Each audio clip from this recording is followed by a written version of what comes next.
Welcome to Luca and Miguel. Enjoy the video. In this video, I will explain how to Slim Jim a Toyota Tacoma. It's important to understand that a Slim Jim is a tool primarily designed for older vehicle models with simpler mechanical locking mechanisms. For many newer Toyota Tacomas, the internal door components, including wiring and electronic locks, make this method largely ineffective and risky. Attempting this can lead to costly damage to your door's internal workings. Before attempting to use a Slim Jim, it's crucial to understand your Tacoma's door lock mechanism.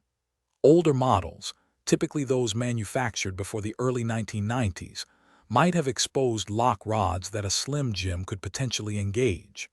However, most modern Tacomas incorporate sophisticated electronic power locks and internal shrouding, which effectively block Slim Jims and other similar tools, making them ineffective and dangerous to use. If you are attempting this on an older model, begin by inserting a rubber wedge between the window and weather stripping to create a small opening, about 1/2 to 3/4 of an inch. Slowly slide the notched end of the Slim Jim into this gap, aiming towards the rear of the door where the lock mechanism is located.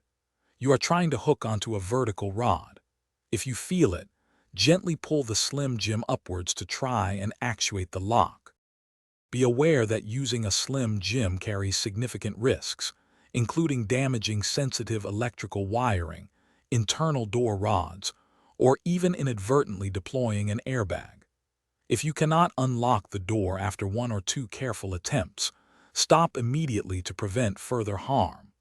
For a safe and effective solution, it is always best to contact a professional locksmith or roadside assistance, as they possess the proper tools and expertise to gain entry without damaging your vehicle. Thanks for watching and please subscribe.